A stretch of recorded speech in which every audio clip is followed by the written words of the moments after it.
Hello, Ray-Pec teachers. Let's take a look at how to use the Focus Student Information System to access things like 504s and documentation related to accommodations. So let's dive on in. We're going to start on the left-hand portal here. This menu pops out, and what we're going to look for is the section that says Students, and then we're going to go to Demographics.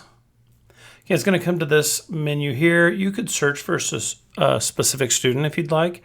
I'm going to click on Simple List.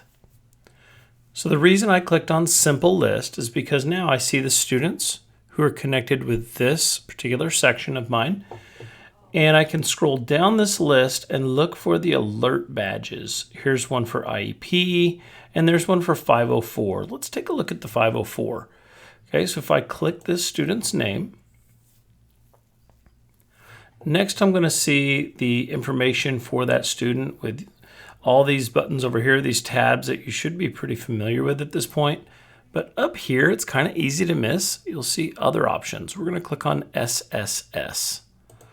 All right. Once we do that, we see Section 504 is listed. You'll also notice that if applicable, you have additional buttons here. We're going to go ahead and look at this Section 504 and see how to access that document.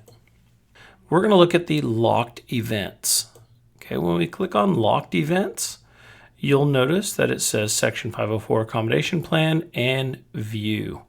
All right, we're going to click on View.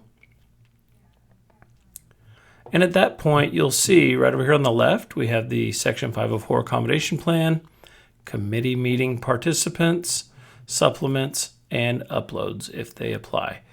We're going to go ahead and just scroll down this right here, and you'll notice that we have the accommodations are already being listed.